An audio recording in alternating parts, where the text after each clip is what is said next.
Today we're talking about Instagram tips that your church can implement so you can be more effective on Instagram. Are you ready? Because it's time. You're listening to the Church Digital Sidekick Podcast, part of the TCD Podcast Network. Hey heroes, my name is Tom Pounder and this is the Church Digital Sidekick Podcast. This is the podcast where I bring on ministry leaders and we talk about how you can do ministry more effectively in this very digital and online world. And today I have a first-time guest on. Her name is Jennifer Benton, and she and I connected over Instagram. I met her via Instagram. I saw that she was doing some great stuff on Instagram. So today I pick her brain on what your church can do to be more effective on Instagram. Listen, Instagram's in the news a lot for this or that, and the people don't feel like they can be very effective on Instagram.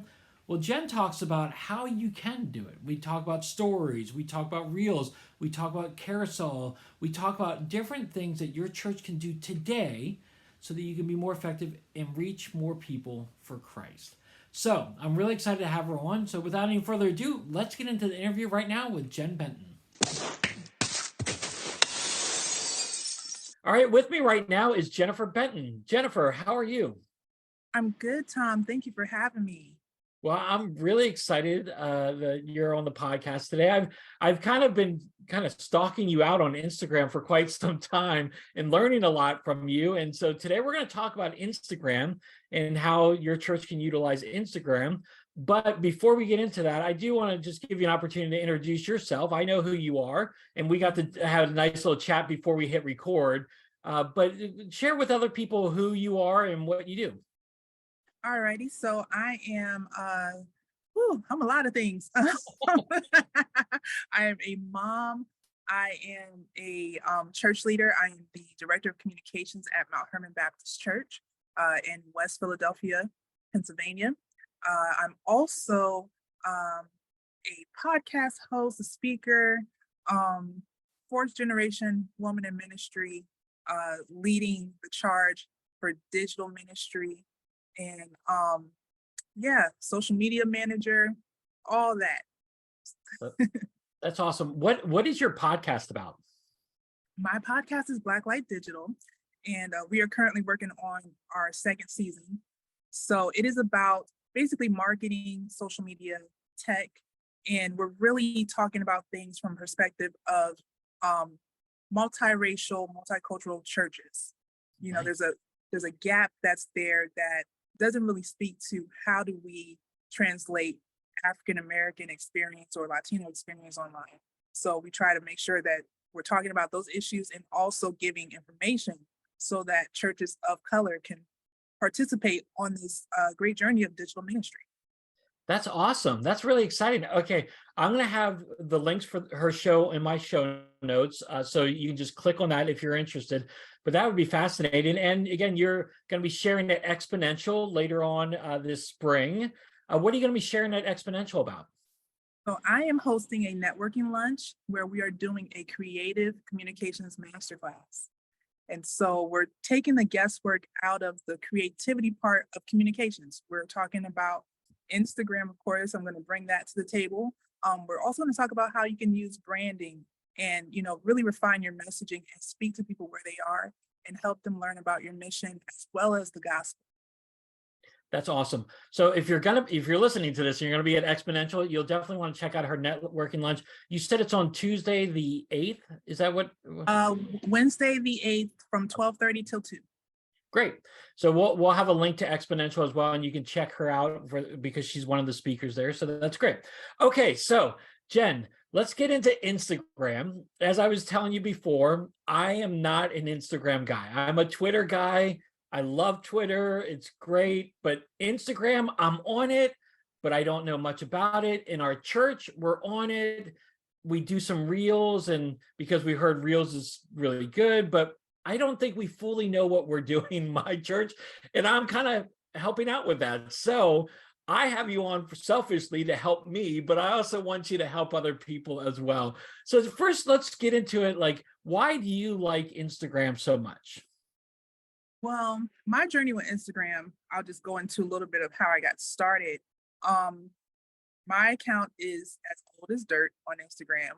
I am probably one of the first batches of people that joined when they started out in 2012. And, at first it was just you post a picture and you hope somebody sees it. And then you start learning about followers and hashtags. Like, oh, I had the hashtags to get followers. And so it was very easy to grow. It was kind of like the TikTok of 2012. Yeah. And so fast forward to 2014, I moved to Atlanta and God just led me to join New Birth under the uh, leadership of Bishop Eddie Long, who was the pastor at that time. And they were struggling with Instagram. So here I was in the pews, loving this big church. And I'm on Instagram taking pictures, posting up little clips of the sermon and just tagging them like, oh my God, here's what I'm doing at New Birth. And they were like, who is this person in the pews that's putting all this content out about her journey at New Birth? And so I started serving in membership development. They asked me to run the social media for that department. Here we go again. Oh my God, who's behind membership development? Social media is great. So they rolled up on me like Men in Black on a Saturday after our chapel service. And they're like, hey, we've been following you. We need you to run Instagram for the church because we don't know what we're doing. And it was two ladies, they're twins. And they're just like, we know Facebook, we know Twitter, but Instagram, we do not know. So that is how I started out doing digital ministry on Instagram for one of the largest ministries in the world. And it was really fun just taking what I was doing in the pews to now doing it for the bishop and the ministry at large.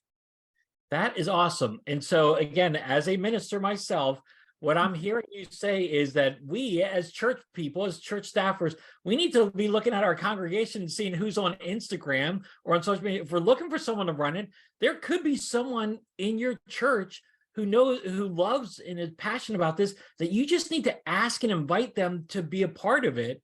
And I love how that was your start into the ministry stuff.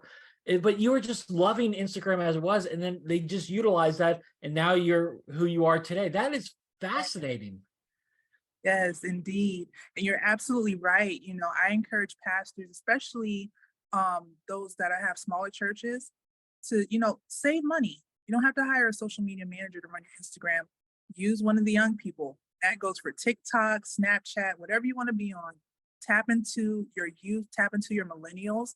You might have a social media manager in your congregation that doesn't mind serving in what they do for a living. So always check it out. And then two, answer those tags. If your church has a hashtag or if people are adding your church and you see those messages, so-and-so put a story up about you, answer that. You just never know who you might come across. Okay, wait. So we'll get into this a little bit. What do you mean answer? Like they put you on the story? What do they mean? What do you mean to answer? You can like comment on it or what they say? Yes. So if they put you in their story, it'll come up as a message, excuse me, or a mention. Okay. And it'll say so-and-so mentioned you. You can click on their story and you can actually send them a DM and just let them know, hey, I'm so-and-so from the church. I love what you're doing. Keep doing it. Or give me a call and we'll see if we can work together to create content. That's awesome. Again, it's because stories is really popular with Instagram, correct? Yes, stories, reels, carousels, which are the swipeable slides that you can post. Really, reels and carousels are the top two, but stories keep your audience engaged. It's kind of like the Snapchat feature of Instagram. Yeah. Okay, so let's get into some of these things. Okay, so initially, Instagram was a photo sharing app, where you shared photos and all that kind of stuff. And that's just a regular post, right? But Yes, then to do something as a carousel, it's tagging multiple pictures for one single post. Is that correct? yes, multiple pictures or multiple slides. Now, I'm going to get into some strategy here. Okay. What churches tend to do is just post a bunch of photos and then maybe like a cute little look at this from Sunday, and that's it. That is not necessarily how you want to use carousels. You want to use carousels not only to show photos, like you can do a baptism lineup and then give some of the story of each person that's being baptized in your caption. That's idea number one. But also you can do sermon notes. Mm. Hey, sermon recap from Sunday. Slide 1 is the title. And then you have slide 2, note number 1, note number 2, number 3. You can put up to 10 slides in these carousels. And that gives people something to read, something to glean from. That's exciting. I never thought about using sermon notes as a carousel. That's a really cool idea. And so is there like, can I do that on Instagram, or do I need to do it on an app like Canva or some other app and then upload that? How would I do that kind of thing? So you would do it, you can actually use Canva, which is something that I use, or Photoshop. Okay. And all I do, Canva makes it easy. You can select their square post, which is the 1080 by 1080 post, and then just click copy 10 times. So that gives you your 10 slides, and you put your title on the first one and arrange everything on the subsequent slides, download it, and you have all 10 slides, however many, ready to just upload to Instagram in order. That's awesome. And that is a really cool thing, because I've always just thought with Instagram, I just want to share pictures of people doing things, and that's a great thing, which I think it is, but I didn't think about the sermon notes. It's a perfect opportunity to do that and encourage people. Yeah, definitely. I mean, people go to Instagram. I have this formula called the IE squared formula, and that is for inspiration, entertainment, and education. So if you keep those things in mind, the IE squared, you're never going to fail with your Instagram. You're always going to have content to post and create for that. Okay, say that again. What's the breakdown again, real quick? So IE squared is inspiration, education, and entertainment. Nice. Okay. So I think sometimes, and I battle this every now and then too with our social media posts. Sometimes I just want to like disciple people. I want to encourage people. I want to inspire them, but I don't think about the fun element of it and the entertainment thing. What does that do by you sharing that? What does that do for the people who are looking at your Instagram? So for entertainment, you always want to make sure that it's aligned with your mission. You don't want to go too far out and then it goes viral, like has happened to some people. They're dancing and they're doing some kind of crazy lip syncing on Reels, and it just blows up to 20,000 views, and then people are following them for that. And it's like, well, I just took a chance on that. That's not what I normally do. Yeah. So you do want to do entertainment that aligns with your overall mission, and you can make it seem like it's something by accident, where you're like, oh well, I just stumbled over a speaker at church and I rolled across the floor and ta-da, I'm up. Like, you can just make fun of yourself having an accident at church. Or one of the things that I have done is take like behind the scenes clips and just show like the culture of the church. Pastor joking around, playing hopscotch with the kids or jump rope with the kids. That's also entertainment. Yeah. And people love to see leaders involved with congregations and things like that. So it doesn't always have to be so serious. You can also poke fun at your process. If you're the type of pastor that studies at midnight on Saturday night, you can have a video of you studying and pacing around and just have a caption of like, this is what I get for waiting till 1 o'clock in the morning to get a sermon, or when God wakes you up at night and changes your sermon for Sunday morning. Yeah. That's a form of entertainment. So there's all kind of different things you can do that align with your mission. I like what you shared there, because I think you highlighted one is it allows people to see the backdrop of what's going on. Again, the people could see you on stage and be like, oh, he's this perfect person, or she's this perfect person, never messes up or never does anything goofy. But then you show behind the scenes, you're like, oh, they're just like me. I can relate to them a little bit more. And I think that's good. But I also like how you said, make sure it aligns with your culture.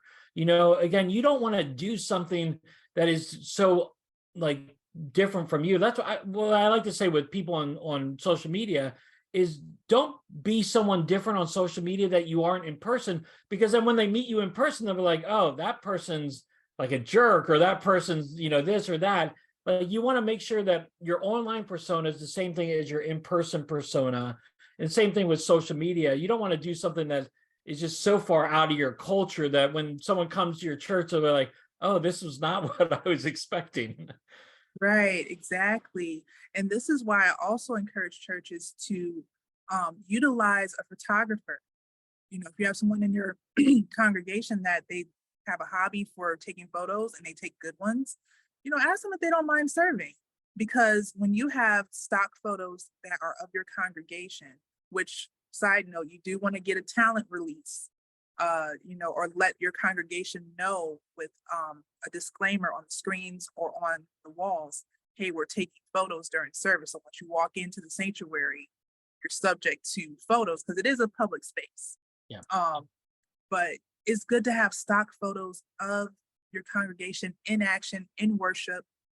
Show the greeters hugging people, show the pastor interacting with people, show the musicians playing, so that when people come to your social media and even your website, they're seeing a realistic view of your church. And then if they come to Instagram, they're looking through, oh, there's baptisms happening, and there's baby dedications happening, and picnics happening, and family outings, and all that stuff.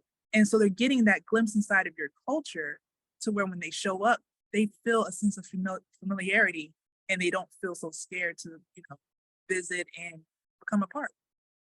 Yeah, that's great. Okay, so you hit on a few things that I always like how you're sharing stuff, and I'm like, okay, let's talk about this a little bit more. You talk about the I think you called it the talent sheet, or Talent no, release. talent release. So do Mhm. people have to physically sign that, or you just have to make it known that, hey, we're taking pictures. You could appear in one of these pictures. So it can swing both ways. It depends on how you want to do it.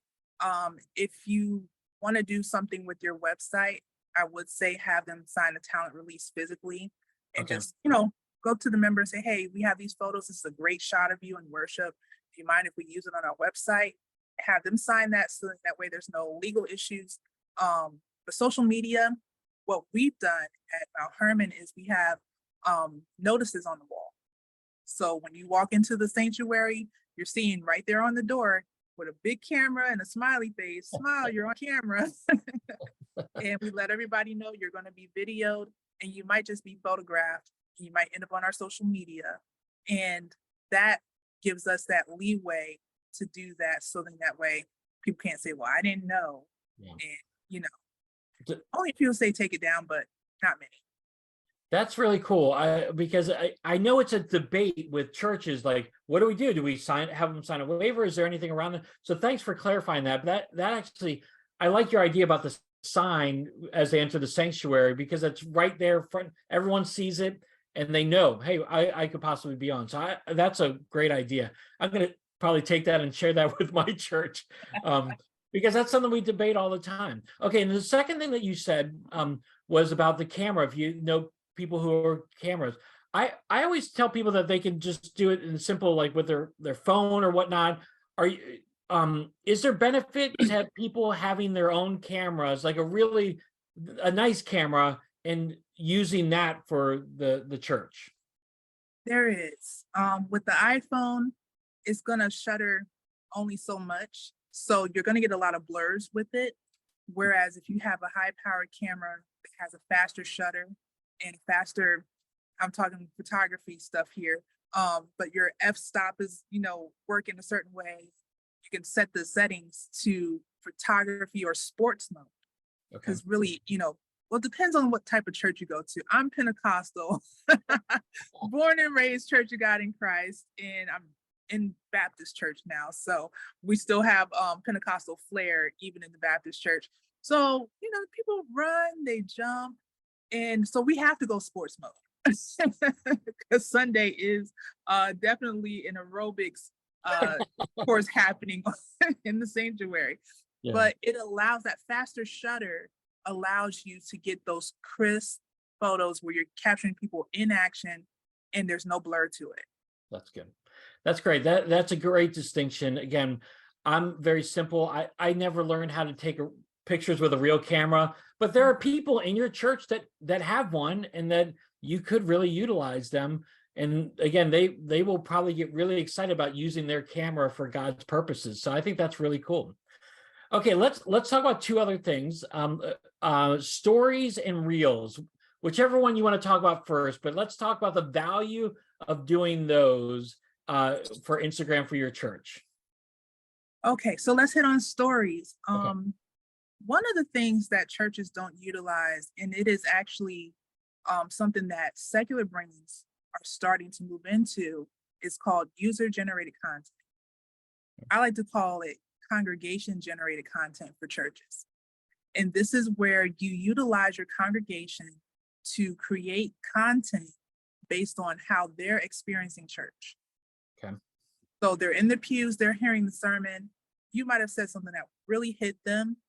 Encourage them to tweet this, put it in your stories, put it on Facebook.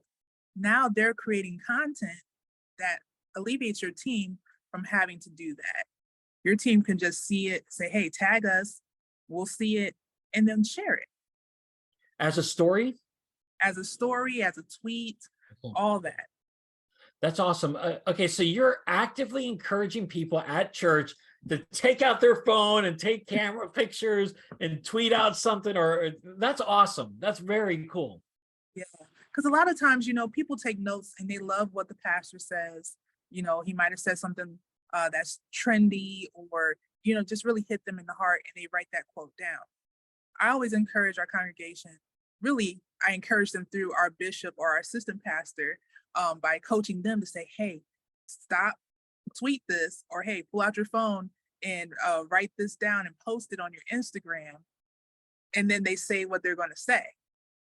So when they do that, the congregation's like, oh, my pastor wants me to put this out there. Sure. I don't mind telling the world about this quote because it was a great quote. That's awesome because again, this is where you're fully embracing them to be engaged in what you're talking about and what you're doing, and then they get it out there. Like again, I think so many times pastors think, limit the distractions. If there's a crying baby, get the baby out. If there's a distraction here, there. But you're telling them, get out your phone right now and tweet this out. That's awesome. Yeah. I mean, our church, we literally are not afraid to be on our phones. In fact, our bishop and our assistant pastor, they are online with us on Sunday mornings. So they're in the chat, they're on their phones. When one is preaching and the other one's sitting in the congregation, they're on the phone in the chat on Facebook and, wherever else, cheering the preacher on. Like, yeah, that was a good word. And so it gives the online community a chance to kind of connect with the leadership. So I highly encourage that. That's awesome that your bishop and main leaders do that, because I still see, and you probably see this as well, there's a lot of ministry leaders, a lot of pastors who refuse to get on social media. Oh, it's too toxic, I can't be on. And I'm like, that's why we need to be on there. We need to shine the light of Jesus. We need to encourage people. And I love that your leaders are actively engaged in social media. I think that's fantastic. Absolutely. And with social media, people are more likely to try things when they hear it from their friends and their family. Mm. So if you want people to come to your church, instead of just, telling your congregation, invite your friends and family to church, let them tweet out, let them take pictures. I encourage people, hey, take pictures of your Sunday outfit. We have some very fashionable people in our congregation. And so, I'm like, hey, take pictures and post Sunday's best and tag the church. And we like to share those things in our stories as well, and take pictures of behind the scenes stuff. If you see something, take a photo, send it to me. I have the musicians. They're so funny. And I love our band. They're totally talented. They set up their phones where they're at. And so they're showing different views. So you have the bassist, he's playing, he's got his phone. You have the organist, he's got his phone. And they will send me clips of them playing. So I can share those to the stories. And you just hear a little bit of the song, maybe like, I think Instagram has made the stories longer from like 15 seconds to 30 seconds now. Mhm. So you get about a 30-second clip in your stories, and you're like, oh, the bass is playing really good. Like, what song was this? It inspires people to go check out the service. That's awesome. And again, I like how you said this is congregationally generated content. Again, one of the things that social media people have a problem with is, hey, what do I post? What do I share? What? And here you've got people from your congregation sharing it to you. So all you have to do is just post it up there. That's fantastic. Yeah, and they're also sharing it to their own profile. So their audience sees it, people that follow them sees it, and then we share it. And it actually motivates people when you do that because they feel valued. They feel like they're doing something for their church. Yeah, that's So awesome. definitely get into the generated content from your congregation. That's fantastic. And stories, correct me if I'm wrong, they're only up there for 24 hours, correct? Yes, So 24 you hours. know that you can post a lot of stories up there, but just know that they disappear after 24 hours. So that's cool. Yeah. All right, let's go to Reels then. Reels, it's their most recent thing, right? I mean, it's been around for a little bit, but it's the newest feature to Instagram, correct? Yes, it is the TikTok of Instagram. So, and speaking of the correlation with stories, here's a strategy and an idea for you guys. So, even though stories expires after 24 hours, you can opt to have them archived to your profile. So, what you can do is you can download your stories after they've expired from the archives and create a reel. Oh, I never Yes. knew that. Yeah. So, reels are 90 seconds long, and your stories, depending on how long they are, you can mix video and photo into your reels. Okay. So if you wanted to, you could do a Sunday recap and have different parts video, different parts photo, and say, this is what our Sunday looked like. This is what we have communion Sunday every first Sunday.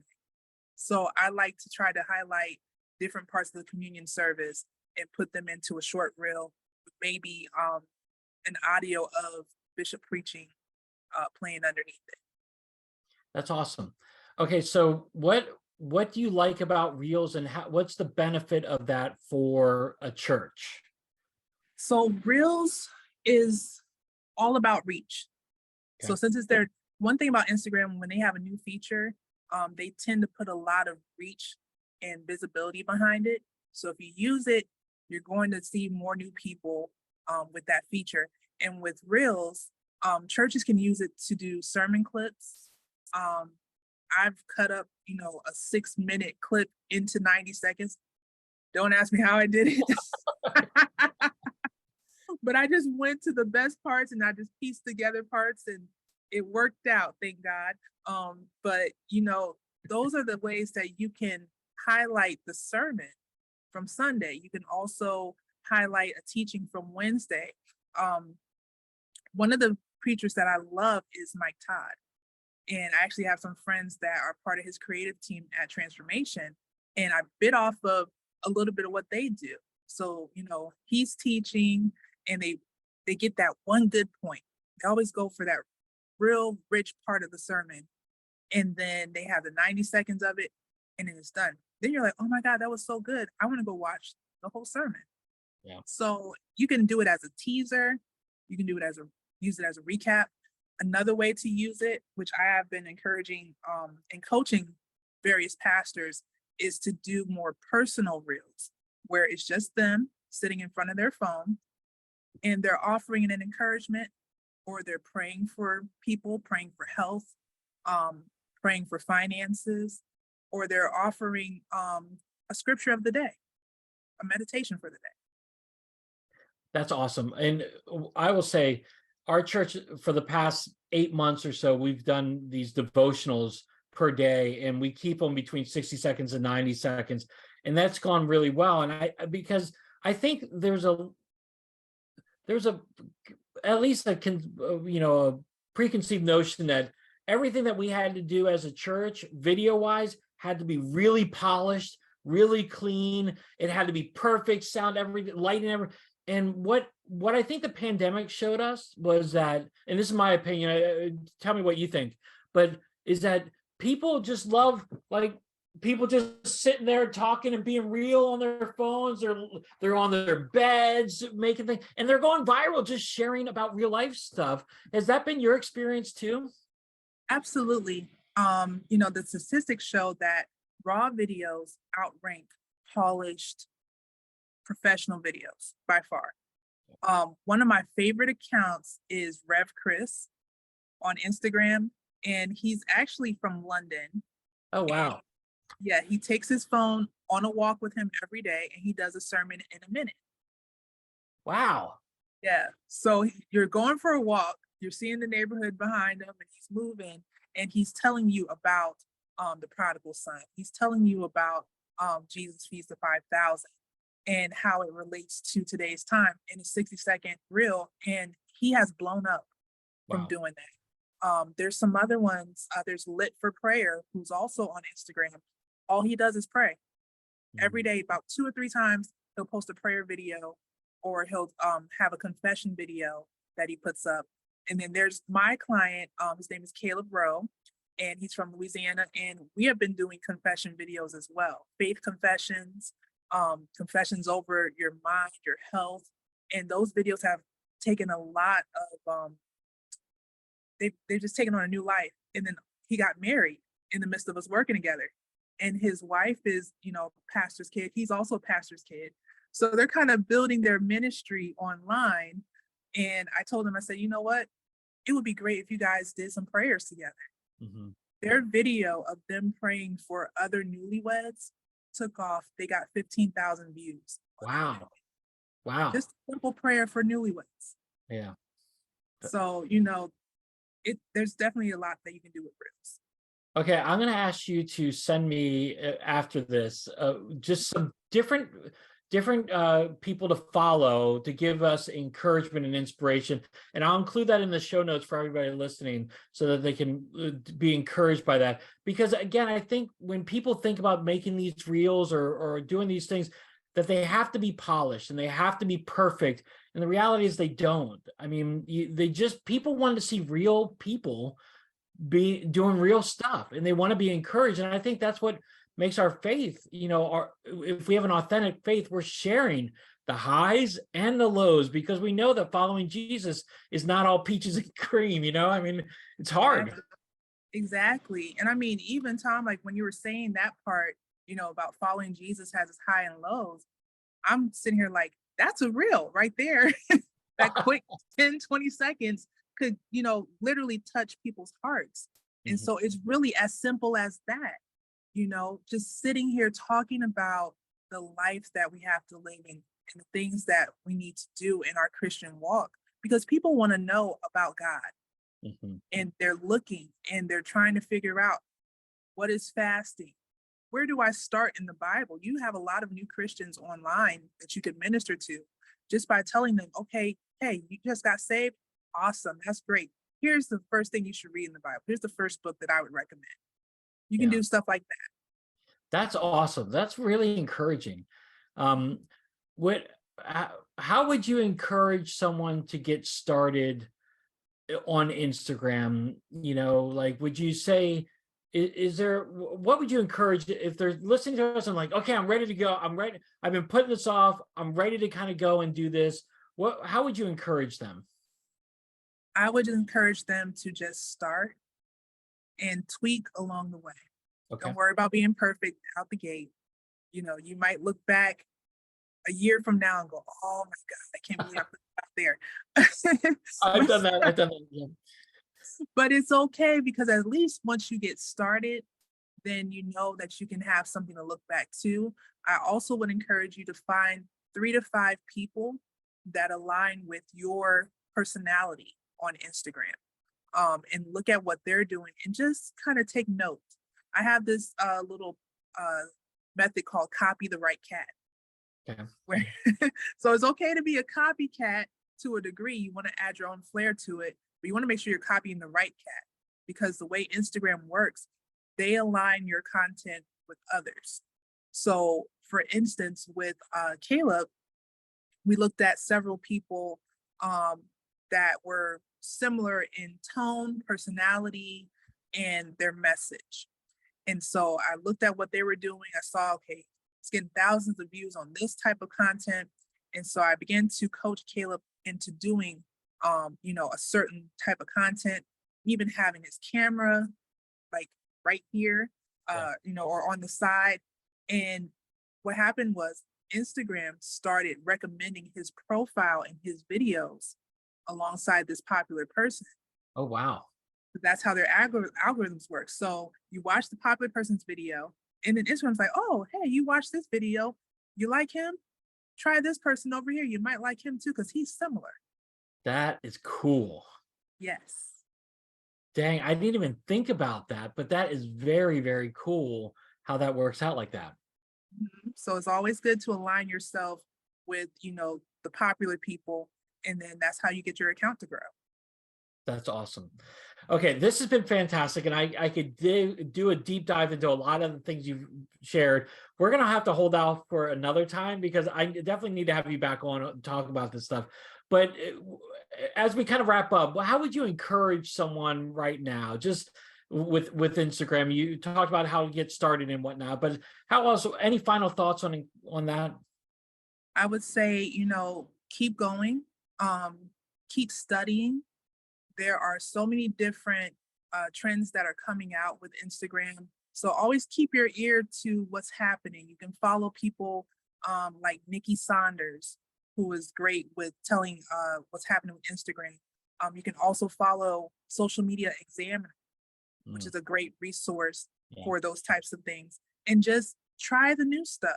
Always go for the new features because Instagram loves when you try their new features. They're going to bump you up, they're going to give you more visibility. So definitely, when you see something new, keep using it. And also, too, if you found yourself plateau, you're like, man, Jen, I was getting some good traction, my reach was growing, and now it's just flatline. Don't stop. Tweak your method, tweak your presentation a little bit, look at what other people are doing and kind of take note from them. But please, please, please do not stop. It'll get better. that is awesome. Okay, let me ask this question. I just thought of this as you were kind of saying. You triggered something in my mind. Should churches do what's trending? What's trending on, like if there's a trending sound or if there's a trending dance or something, should they do that? Um, yeah, if they can adapt it to their culture and message, you don't want to get too far out there and put out a twerk video. That Good won't point. go well. That won't translate well. But there are challenges where you can get in on and just use it for to the glory of God. That's awesome. That's great. Well, this has been encouraging to me. I actually have a renewed inspiration now for Instagram after talking to you. Um, Jen, how can people find you, or is there anything that you'd like to direct them to before we get off? Of course, you guys can find me on Instagram at Jen Janelle, JenJanell. And also my website, geneticmarketing.com. We're still under construction, but you can send me an email through there. And Facebook at Genetic Marketing as well. I am on Twitter. Now, Tom, I'm going to have to pick your brain on Twitter because that's not my. I love Twitter. I do love Twitter. So So yeah, I'm trying to get in the groove on that. And TikTok, I'm finally jumping on there too at Jen Janelle as well. And of course, Exponential Conference, for those of you that are attending, I would love to see you at the networking lunch on March 8th. that's awesome. Well, I hope people connect with you a lot. This was great. I loved having you on, and I am going to have you back on. Talk about Instagram or something else. I mean, so again, with your marketing expertise, I would love to pick your brain on that as well. So, Jen, thanks for joining me today. I really appreciate it. Yes, it's been an honor and a pleasure, Tom. It was great having Jennifer on. Again, I really was. I was inspired to do Instagram more effectively for our church. And actually, for me as a digital missionary, I was encouraged with the different opportunities I have to reach more people for Christ. But I'm curious for you, what stood out to you? What encouraged you? What challenged you? What ideas do you have going on? Hit me up on Twitter. Hit up Jen on Twitter as well. She's on Twitter, even though she's more in Instagram. She's on Twitter, and she would love to talk to you a little bit more as well. So hit us both up. Tag me, TA Pounder, and her. Her Links are in the show notes, so tag us. We would love to talk to you and carry this conversation on a little bit more online because, again, Instagram is a very popular social media platform. There's lots of people on there. Let's reach people for Jesus and see what happens. So let's, again, continue this conversation online a little bit more. All right, heroes. Well, thanks so much for being with me today. Thanks for joining me. As always, if you enjoyed the podcast, go and subscribe to it. It's on YouTube. It's on Apple. It's on Google. It's on all the different platforms, and I would love for you to subscribe to it, whatever podcast hosts you tend to listen to. All right, heroes. Well, I hope you have a great rest of your day, a great rest of your week, and until next time, have a great one.